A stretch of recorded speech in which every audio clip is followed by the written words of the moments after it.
Quand je dis hello, vous dites hi. Hello. Hi. Hello. Hi. Si on me l'avait dit. Quand je fais le fil de ma trajectoire professionnelle, je vois plusieurs erreurs, plusieurs conneries qu'en fait j'aurais pu éviter si on me l'avait dit. Et quand je parle de moi et de mes erreurs, je parle dans une certaine mesure de toi. Parce que mes interactions avec les femmes m'ont permis de réaliser la grande similarité de nos problématiques. D'où l'idée de cette causerie, afin que d'autres n'aient pas à dire si on me l'avait dit. Le privilège masculin perdure. Nous vivons dans une société ou dans des sociétés qui semblent ne pas nous reconnaître une identité propre. Tu es une femme, tout simplement. Et la société a une idée très claire de ce que la femme doit être, de ce qui est approprié qu'elle fasse ou qu'elle ne fasse pas. Tu es une femme, ça veut dire que tu es censée t'occuper du foyer. S'il y a des choses à faire ou une urgence dans le domaine professionnel, en dehors du foyer, le soir, il ne faudrait pas, ce n'est pas approprié que tu te déplaces. Il y a eu une crise, il y a eu une explosion sur l'un des sites d'une entreprise pour laquelle je travaillais, avec des blessés graves. Ça s'est passé la nuit et mon supérieur hiérarchique a donc convoqué une réunion de crise. Il a convoqué tout le monde, il ne m'a pas appelé. Par contre, il a appelé mon N-1. Et quand je le vois et je lui demande, mais qu'est-ce qui s'est passé? Pourquoi vous ne m'avez pas appelé? Il dit, ah, mais en fait, Sandra, je ne voulais pas te déranger. Tu es quand même une femme mariée. Je me dis, waouh, un supérieur hiérarchique qui me considère, il se rend compte de mes contraintes familiales. Je vais donc voir mon mentor et je lui dis, ah, tu te rends compte, j'ai un supérieur hiérarchique qui prend vraiment en compte mon équilibre vie professionnelle, vie privée. Elle me dit, Sandra, je connais ça, fais attention, n'accepte même pas. Parce que cette première fois, il ne t'appelle pas. Et après, il va prendre l'habitude de ne pas t'appeler sur des problématiques similaires. Donc, il y aura des choses qui relèvent de ton domaine de responsabilité et il ne va pas t'appeler. Donc, il va te faire passer soit pour incompétente ou alors inutile. Si on gère des questions que toi, tu dois gérer et qu'on ne t'appelle pas, c'est que tu n'as pas vraiment grand-chose à faire. Okay. Elle me dit ensuite, Sandra, les crises, les difficultés, les imprévus sont parfois l'occasion de montrer certaines de tes compétences, de gagner en visibilité. Donc, n'accepte même pas, va le voir et clarifie rapidement le mode opératoire. Alors, je lui ai dit, monsieur, je souhaite que, quand il y aura ce type de situation, que vous m'appeliez. Hein, et dans mon cœur, je me disais, c'est ma responsabilité de gérer mon foyer et la sienne de m'appeler. J'ai bien pris la leçon qu'en fait, il pourrait y avoir des formes de discrimination qui sont assez subtiles et même inconscientes. Parce que je ne suis pas sûre, en fait, que mon patron voulait clairement discriminer. Quelque temps plus tard, on se retrouve en réunion. Le patron du groupe devait rendre visite à notre filiale. Et il venait avec des investisseurs. Ce type de réunion se prépare vraiment. Donc, nous étions en commission traitant de divers sujets techniques et stratégiques. On parle et on se dit comment ça va se passer, ainsi de suite. Et dès qu'on arrive à la commission restauration, mon collègue Félix se retourne tout naturellement. Comme j'étais la seule femme autour de cette table, il me dit, Sandra, on fait comment? Tu gères, non? Scandale à l'intérieur de moi. Donc pendant qu'il traite des sujets stratégiques, moi, je dois être en train de réfléchir sur des questions de nourriture. Il a l'air un peu surpris de ma réaction. Et il me regarde, l'air de me dire, mais Sandra, en tant que mère, typiquement, tu t'occupes des questions de nourriture. Oui, mais ça, c'est à la maison. Mais il avait fait une extension de mon rôle de mère au travail. Il n'y a rien de fondamentalement mauvais à s'occuper des questions de restauration ou alors de faire partie de cette commission. Sauf que, en travaillant dessus, tu te prives de l'opportunité de travailler dans des commissions beaucoup plus stratégiques qui peuvent te donner un peu plus de visibilité et faire découvrir un peu plus tes compétences. Donc, quand il y a ce type de commission, ce que tu as à faire, c'est rapidement de choisir une autre commission.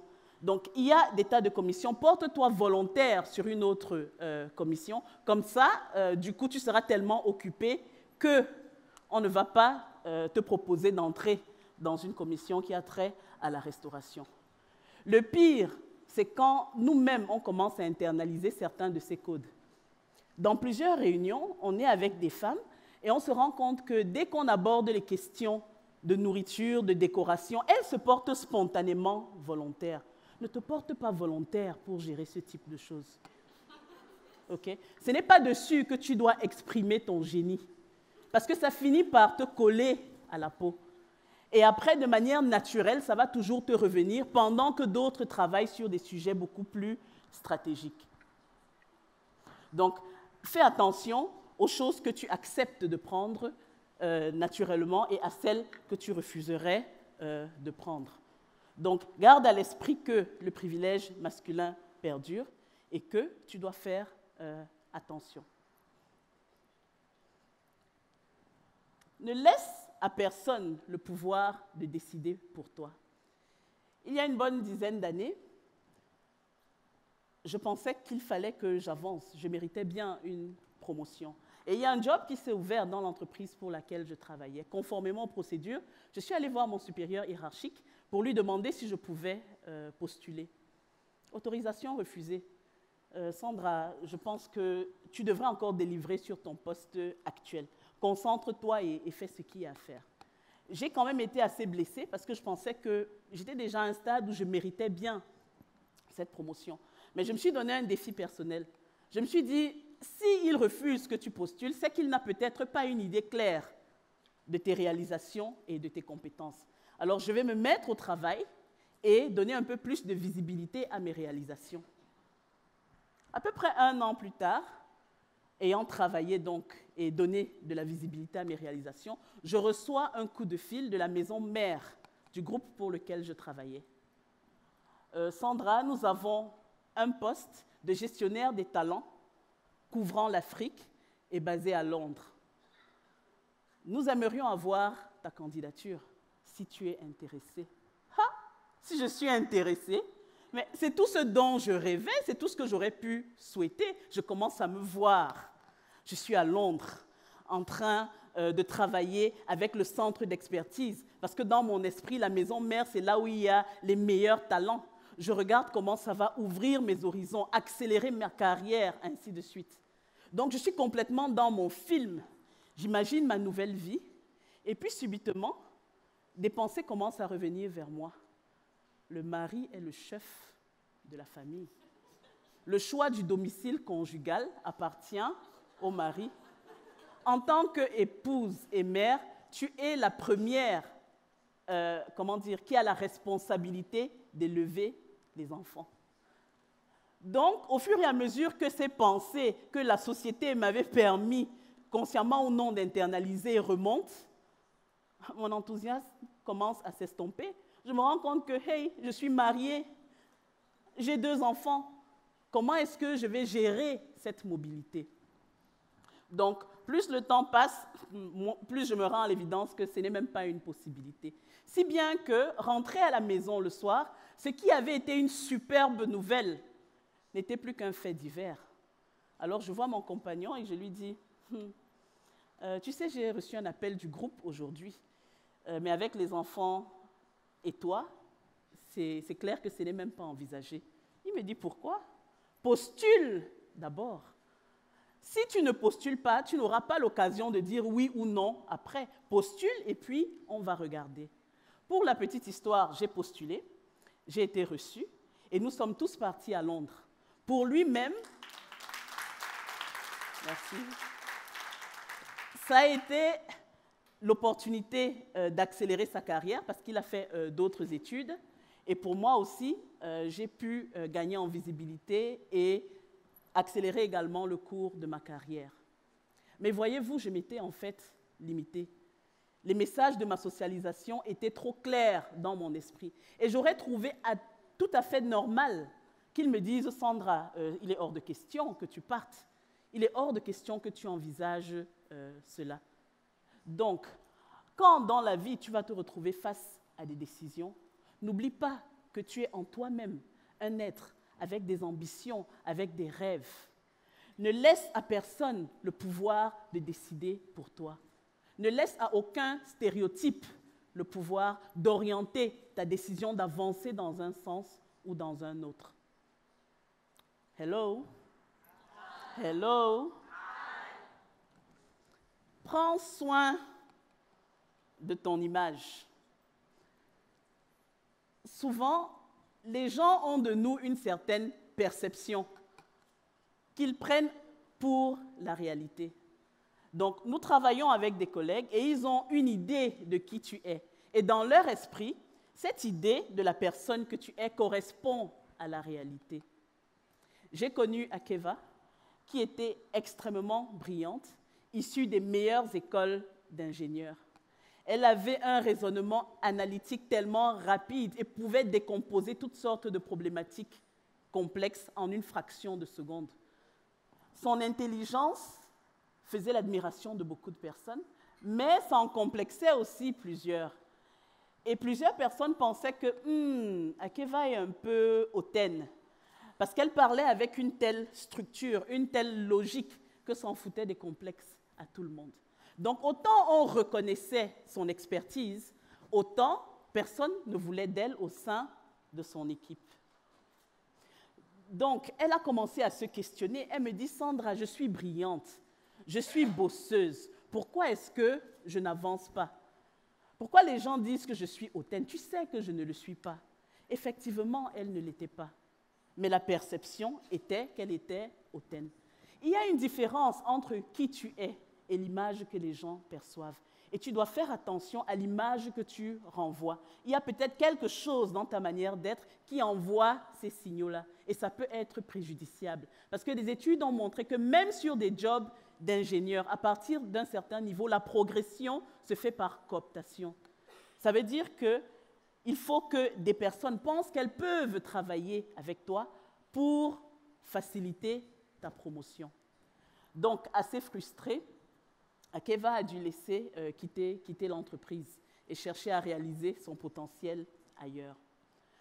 Quand on parle d'image aujourd'hui, il est difficile de ne pas faire allusion aux réseaux sociaux.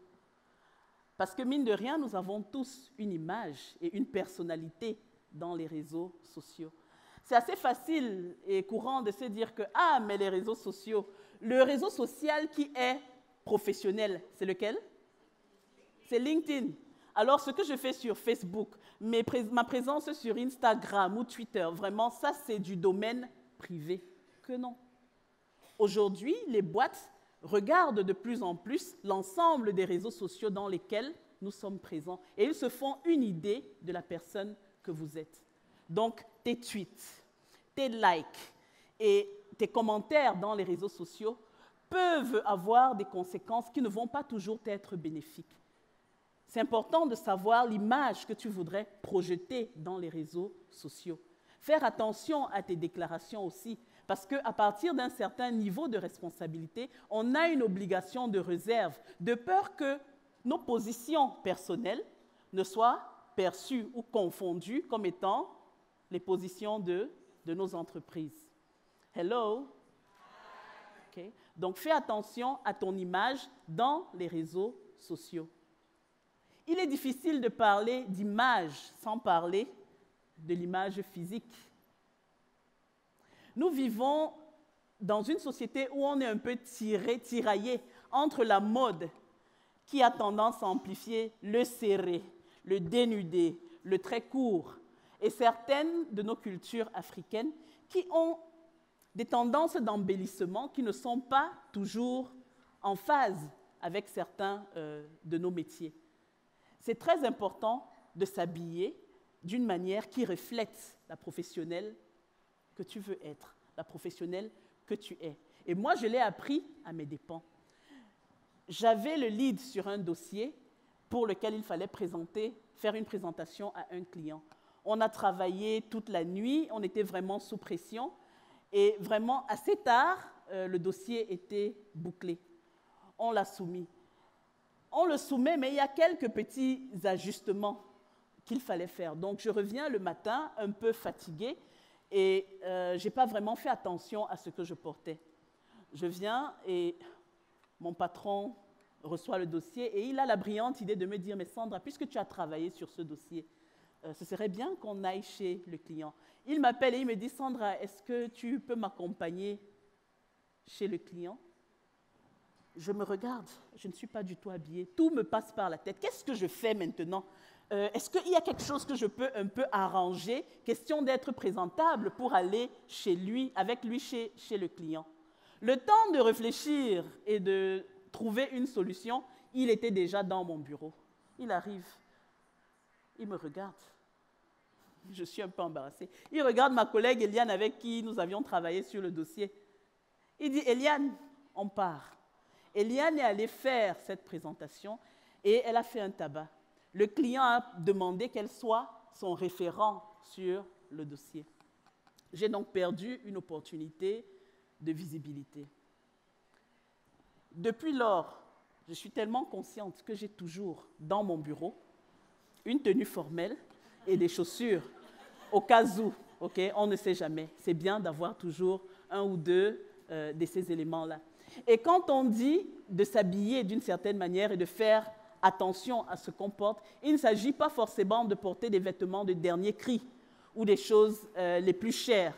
Il s'agit de s'habiller d'une manière qui reflète le type de profession dans lequel tu es. Donc, prends soin de ton image. Hello? Hi. Hello? Hi. Fais-toi confiance. Nous avons souvent tendance à ne pas se faire confiance. On ne fait pas confiance à notre expérience, on ne fait pas confiance à nos compétences, on ne fait pas confiance à notre intuition. Après 12 ans de carrière dans les ressources humaines, je pensais à me mettre à mon propre compte. Je regardais, j'avais travaillé déjà en cabinet. J'avais une expérience en entreprise, que ce soit PME ou bien multinationale. J'avais été dans des comités de direction, y compris au niveau régional. Le dernier poste que j'avais occupé, c'était directeur des ressources humaines pour une banque régionale, directeur régional des ressources humaines pour une banque panafricaine. Je voulais me lancer, me mettre à mon propre compte, mais toute mon expérience dans les ressources humaines me semblait infime et négligeable au regard d'un point que j'avais perçu comme étant un blocage. Je n'avais pas un diplôme de ressources humaines. Je n'avais pas étudié les ressources humaines à l'école. Et je pensais qu'il me fallait un diplôme pour légitimer ma posture en tant que professionnel des ressources humaines. Dans mes 12 ans d'expérience sur différentes géographies, à différents niveaux, différents secteurs d'activité, me semblait complètement inutile et inapproprié. Je me concentrais pas sur ce que j'ai, mais pas sur ce que j'avais, mais sur ce que je n'avais pas. Et 2 personnes m'ont aidé à surmonter cette situation. En premier lieu, ma mère m'a dit « Sandra, retourne-toi et regarde de qui tu es l'héritière. Ces femmes, tes grands-mères, ces femmes africaines qui étaient polyvalentes, sans aller à l'école, elles étaient enseignantes, directeurs de la stratégie, ministres des Finances, architectes, psychologues, médecins, prêtresses, et j'en passe.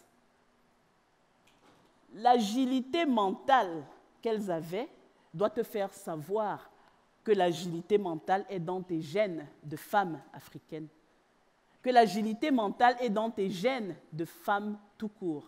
Donc, avance tout simplement. Ce que tu as est déjà suffisant pour faire le prochain pas. La deuxième personne qui m'a parlé, c'était mon époux. Il me dit « Sandra, je crois que tu souffres du syndrome de Masterchef. » Je dis « Hey, syndrome de Masterchef, c'est quoi cette invention ?»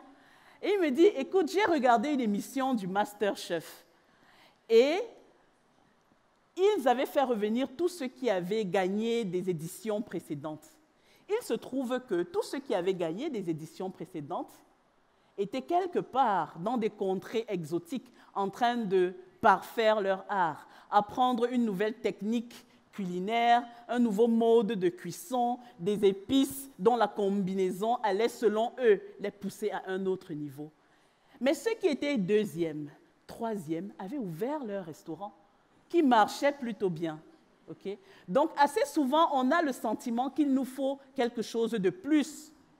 Ce que tu as est suffisant pour que tu fasses le prochain pas dans ta carrière. Au fur et à mesure que tu avances, tu pourras apprendre. Les périodes d'apprentissage ne sont pas séparées des périodes d'action et de production. Tu vas avancer et tu vas peut-être faire des erreurs en route, mais tu vas apprendre ce que tu as à apprendre. Fais d'abord le premier pas avec ce que tu as, et les autres pas viendront beaucoup plus facilement. Fais-toi confiance. Hello? Hello? Pour la petite histoire, après 6 ans en entreprise, dans mon entreprise, nous avons travaillé sur 16 pays. Nous avons plus d'une trentaine d'entreprises en portefeuille, essentiellement des multinationales. 70% de notre business est en repeat business ou en recommandation. Donc, c'est soit des clients qui nous redonnent du business ou alors qui nous recommandent à d'autres. Et là, affiché, c'est des marques qui nous ont fait confiance. Et parmi tous ces clients, il n'y a personne qui m'ait jamais demandé si j'avais un diplôme en ressources humaines. Personne ne m'a jamais demandé ce diplôme que je croyais être le sésame pour commencer ma carrière. Donc, fais-toi confiance.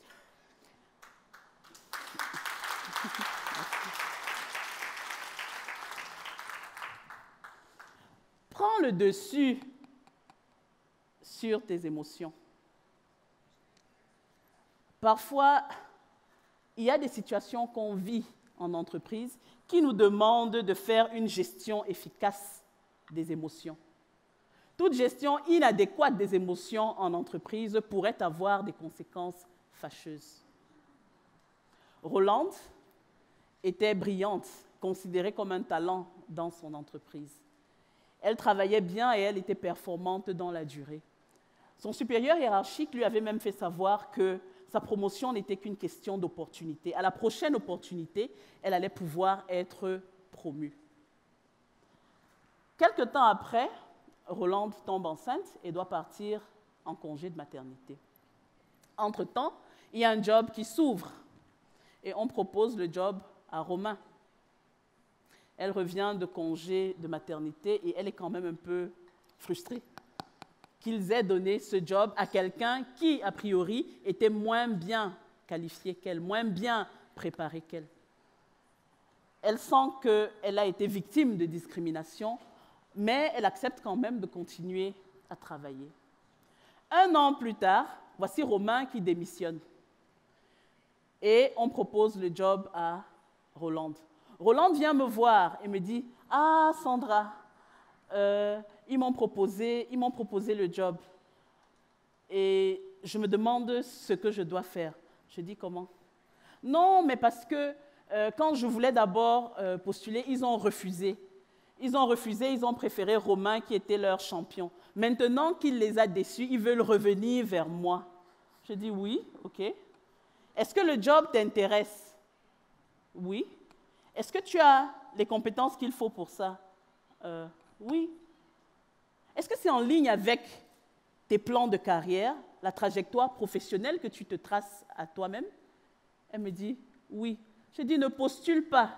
Tu vas voir 5 messieurs, 3 fois moins qualifiés que toi, qui vont postuler et prendre ce poste devant toi. » Elle est partie et elle a postulé. Et elle a été reçue à ce job. Mais quelque temps après, changement organisationnel. Ce job reportait à un directeur. Il y a eu des départements qui ont fusionné de telle manière que maintenant, le job devait reporter à un chef de département. Son chef l'appelle donc pour lui faire part de la situation. Et Rolande se fâche. Elle dit, après 10 ans d'expérience et tous les services, les loyaux services que j'ai rendus à cette entreprise, j'ai du mal à accepter de reporter à ce stade à un chef de département plutôt qu'à un directeur. Ça, c'est une rétrogradation. Si vous n'avez pas un poste pour moi, il vaut mieux me le dire et que je trouve mes alternatives. Mais je refuse d'avoir aujourd'hui, après 10 ans, à reporter à un chef de département. Son chef va voir le directeur et le lendemain, à la première heure, le DG appelle Rolande. Il lui dit, Rolande, c'est juste un changement organisationnel. On sait que tu es brillante, nous apprécions le travail que tu fais. Ça n'a rien de personnel. C'est juste un changement organisationnel, mais dès qu'il y aura une opportunité, tu seras considéré. Dès qu'il a dit, dès qu'il y aura une opportunité, elle s'est souvenue de ce que son chef lui avait dit quelque temps plus tôt. La bile est montée. Et elle se fâche. Pourquoi ça doit toujours être moi? Et puis vous n'avez même pas de parole. La dernière fois, c'est ce que vous aviez dit. Elle était tellement émotive dans sa manière de poser son point que le DG lui a dit « Ok, c'est tout? Oui. Ok. » Et il s'est tu. Je t'ai dit ce que j'avais à dire, à toi de voir ce que tu veux faire. Donc, Rolande part. Bien sûr, les gens disent « Mais comment c'était avec le DG ?» Et elle raconte. Et tout le monde dit que ça, le monde de l'entreprise, l'entreprise est cruelle. Hein. L'entreprise, regarde ce qu'ils veulent faire à Rolande. Elle qui était un talent, qui a travaillé, on veut maintenant qu'elle aille reporter à un chef de département. Elle faisait la une de tous les ragots. Et tout ça la confortait dans sa position, okay, qu'elle n'aurait pas dû, qu'elle ne devrait pas être flexible par rapport à la proposition du DG. Quelques jours plus tard, son chef l'appelle et lui dit « Ok, Rolande, qu'est-ce que tu as décidé? Je vous ai déjà dit. Ma position est claire, je vous ai dit depuis le début. Si vous n'avez pas de poste, il vaut mieux me le dire et je vais me chercher. Ok, ben, matérialise donc ta démission. » Elle écrit sa lettre et c'est après qu'elle me voit. Elle dit « Sandra, je pars de mon entreprise. »« Ah bon? Tu vas où? » Ben, nulle part. Nulle part. Comment? Ah non, c'était complètement invivable. Je ne pouvais pas accepter ce type de rétrogradation. Vraiment, je préfère aller m'occuper de mes enfants. En plus, je connais mes talents, je connais mon expertise. Sur ce marché, je ne peux pas chômer, je connais ma valeur. Elle était en fait sûre que, eu égard à ses compétences, l'entreprise n'allait pas la laisser partir. Okay? Ce qu'elle n'a pas réalisé, c'est qu'il est beaucoup plus facile de trouver un job quand on est employé que quand on est dehors au chômage. 3 ans plus tard, Rolande n'a pas rebondi. L'estime et le rayonnement social qu'elle avait ont commencé à baisser. Dans leur foyer, ils étaient habitués à 2 salaires, les revenus baissent, le niveau de vie baisse. Tension même avec l'époux qui lui donne un peu moins de considération et qui trouve qu'elle a agi sur un coup de tête. Ne prends pas des décisions qui vont être permanentes sur la base d'une émotion qui est passagère. Quand la vie te met devant des choix à faire, devant des décisions, prends un peu de recul, analyse la situation, assure-toi que tu as géré le principal avant de prendre une décision. Ne lâche pas une branche avant d'en avoir saisi une autre, sauf si les conditions sont vraiment invivables et inhumaines. Souviens-toi que ta trajectoire professionnelle n'est pas toujours linéaire. Parfois, il y a des petites déviations, mais on maintient le cap. Okay? Donc, tu peux faire un job latéral, un autre job latéral, mais tu es quand même en train d'avancer. Et il est certainement plus facile de trouver un emploi en étant employé qu'en étant au chômage. Donc, prends le dessus sur tes émotions, prends du recul avant de prendre une décision. Hello? Hi. Hello?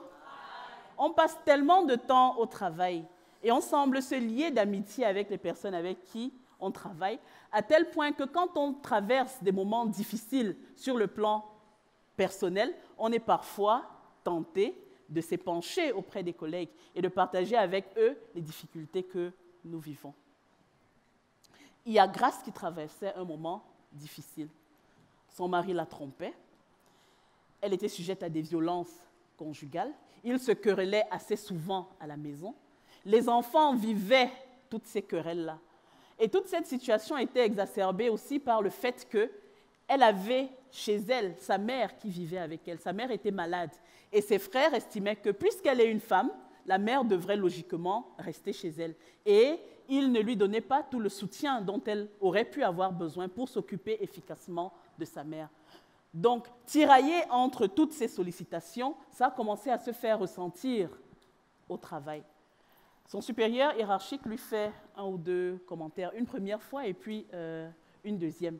Et Grace, tendance très féminine, dit vraiment, je crois que dans cette situation, il faut que je lui dise tout, que je sois absolument honnête avec lui. Comme ça, il va me comprendre. Il va savoir ce que je traverse. Donc, elle va voir son supérieur hiérarchique et tout y passe. Oh, les infidélités de son mari. Oh, les violences conjugales. Les enfants qui sont affectés. La situation de sa mère dont elle doit avoir la charge. Elle s'est libérée, elle s'est pleinement exprimée. Et il a vraiment écouté de manière très empathique. Elle s'est sentie beaucoup mieux. Sauf que, quelque temps après, il y avait un dossier qu'elle aurait dû traiter, et il a coté le dossier à quelqu'un d'autre. Quelques mois plus tard, il y a eu une opportunité de promotion pour laquelle Grace, logiquement, était la mieux qualifiée. La promotion est allée à quelqu'un d'autre. Le supérieur hiérarchique a dit, vraiment, avec ce qu'elle vit déjà sur le plan familial, je ne suis pas prêt à lui en rajouter. Je ne suis pas sûr qu'elle puisse supporter le stress lié à de nouvelles responsabilités. Grace aurait dû dire, monsieur, en effet, je traverse une période difficile, mais j'ai pris des dispositions et tout va rentrer dans l'ordre sous peu. Quand tu as déjà partagé des confidences et des éléments de ta vie privée, tu ne sais pas ce qui peut en être fait. Donc, c'est important de dire juste ce que les autres doivent savoir parce qu'après, tu ne peux plus mesurer la portée de l'information que tu as mise dehors. Donc, tout le monde va dire qu'elle est frustrée. En plus, elle souffre d'infidélité. C'est une femme battue. Toutes sortes de choses. Les enfants sont traumatisés. Son mari est irresponsable et ses frères aussi. Et après, tu ne peux vraiment plus réparer. Donc, le lieu de travail n'est pas l'endroit idéal pour que tu ailles chercher un soutien émotionnel. Garde tes confidences. Hello? Hi. Hello? Hi. Occupe pleinement ta position. Parfois, nous sommes nommés et on a du mal à prendre tout ce qui va avec la promotion. Une promotion, c'est des responsabilités, mais c'est aussi des atours et des avantages. Karine était dans une entreprise où, quand tu passes chef de département, il y a un certain nombre d'avantages qui te sont concédés. Tu quittes l'open space pour avoir un bureau individuel et on te donne aussi de nouveaux modèles de laptop et de téléphone, ainsi qu'une voiture de service. Après 15 ans, elle passe donc chef de département et elle se met résolument au travail. Elle travaille, elle se dit que les moyens généraux vont la contacter pour lui donner tous ces éléments d'avantages qui sont liés à son job. Mais au bout de 1-2 mois, les moyens généraux n'ont rien fait. Et Karine a un peu honte de demander, de peur qu'on pense qu'elle est matérialiste. Donc elle se dit, je vais travailler. Donc elle et moi, on se croise et je lui ai dit que, mais Karine, c'est comment tu es toujours dans l'open space? Ah, Sandra, je ne suis pas venue ici chercher les bureaux, hein. Je suis venue ici faire mon travail. Tout ce que je veux, c'est une table pour pouvoir travailler. Ah, OK. Sauf que le fait qu'elle n'ait pas un bureau, le fait qu'elle n'ait pas pris sa voiture, donnait l'impression qu'elle était donc un chef de département de seconde zone. Et ça la mettait elle-même un peu mal à l'aise comparativement aux autres chefs de département qui avaient tous les éléments qui vont avec leur job. Et donc, elle a commencé à tenir plus la compagnie de ses anciens collègues, d'autant plus qu'elle ne voulait pas qu'ils disent qu'elle a changé. Elle voulait qu'ils continuent de dire que non, c'est vrai que Karine a eu une promotion, mais vraiment, elle est restée la même, elle n'a pas changé, elle a changé. Avant, elle n'était pas chef de département, maintenant, elle est chef de département. Il y a une stature, il y a des atours qui vont avec ta promotion. Et inutile de faire comme si ça ne s'était pas passé. Donc, quand tu as une promotion, quand tu as un job, prends les responsabilités du job, mais prends aussi tout ce qui va avec le job, les avantages liés à la fonction. Et parlant de responsabilité, nous avons parfois tendance à beaucoup consulter tu veux signer quelque chose, tu demandes l'avis de ton supérieur hiérarchique.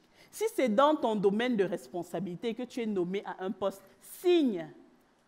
Il y a différentes attributions. Si c'est dans ton domaine, signe. Sinon, ça donne l'impression que ceux qui t'ont nommé ont fait une erreur de jugement. Tu n'es pas vraiment à mesure de décider et de signer, de prendre la responsabilité dans ton domaine.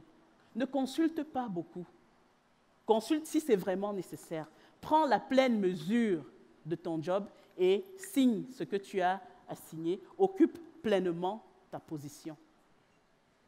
Hello?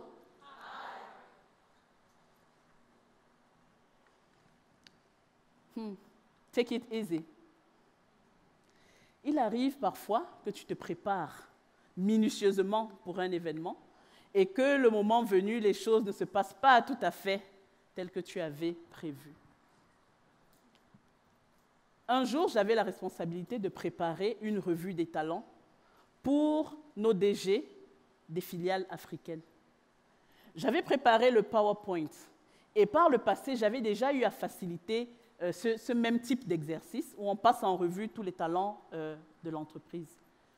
J'ai tout préparé, tout apprêté et nous voici donc en salle. Les réunions de ce niveau sont typiquement de superbes opportunités de visibilité. Et j'y suis allée avec la ferme intention de me faire remarquer. On arrive donc en salle et mon patron fait la présentation. Il présente et tout au long, je me dis, Sandra, il faudrait quand même que tu dises quelque chose. J'essaye de parler, je réfléchis sur ce que je veux dire, mais j'ai du mal à ouvrir la bouche. Les paroles montent, mais elles semblent rester quelque part dans ma gorge. Et pendant que je me bats et que je réfléchis, voilà mon collègue Douma qui fait une intervention. Il dit quelque chose et je dis, mince, j'aurais pu le dire et je suis sûre que je l'aurais même mieux dit que lui. Et comme il avait déjà parlé, ça augmente mon malaise. Je me dis, ouais, maintenant qu'il a parlé, il faudrait que je dise quelque chose de beaucoup plus intelligent. Et je suis déjà restée tellement longtemps dans le silence que si je parle, ça doit être vraiment pour dire quelque chose qui me démarque, qui montre que j'ai une grande agilité mentale et que, ok? Donc, plus je reste, plus la pression monte. Et je commence à me paralyser. Et je suis mal à l'aise. Et je transpire à grosses gouttes. Et ça ne fait qu'augmenter mon malaise et ma difficulté à parler. J'ai fini cette session sans dire un seul mot. Et si vous êtes perfectionniste comme moi, à la fin, c'est comme si j'avais déçu le monde entier. J'avais du mal à me pardonner que j'ai pu faire quelque chose et ne pas réussir. Tu peux savoir ce qu'il y a à faire, avoir la compétence, faire et que ça ne réussisse pas. Les couacs font partie du processus. Et il y a rarement un succès fulgurant sans quelques difficultés, sans quelques écueils, sans quelques échecs. Ces échecs font partie du processus. Et ce qu'ils te disent, en fait, c'est que tu as probablement osé, tu es sorti de ta zone de confort. Donc, quand tu vas te retrouver dans une situation où tu essayes de faire quelque chose, tu donnes le meilleur de toi-même et que ça ne réussisse pas, tire la leçon que tu as à tirer, lève-toi et continue à avancer. Parce qu'en réalité, take it easy, ça fait partie du processus. Donc, pour nous résumer, le privilège masculin perdure et il faut qu'on soit consciente que la discrimination peut être subtile et parfois même inconsciente. Ne laisse à personne le pouvoir de décider pour toi. Tu es un être avec des aspirations, avec des rêves. Quand il y a une décision à faire, assure-toi que tu dises et que tu prennes la décision en ligne avec tes aspirations. Prends soin de ton image. La perception que les gens ont de toi est pour eux la réalité. Donc, gère ton image physique, gère aussi ton image virtuelle. Fais-toi confiance. Ce que tu as est suffisant pour faire le prochain pas que tu as à faire, pour avancer. Une fois que tu as fait ce pas-là, les autres pas vont venir beaucoup plus naturellement. Prends le dessus sur tes émotions. Ne permets pas une expression inadéquate de tes émotions. Ne prends pas une décision permanente sur la base d'émotions qui sont passagères. Garde tes confidences.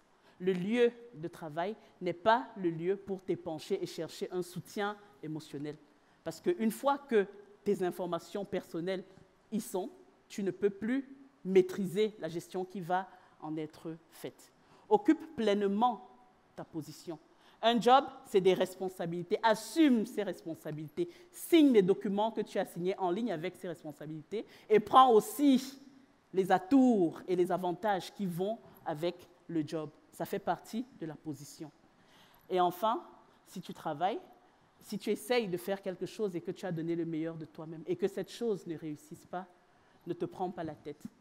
Les échecs font partie du processus. Apprends ce que tu as à apprendre, lève-toi et continue d'avancer. Merci.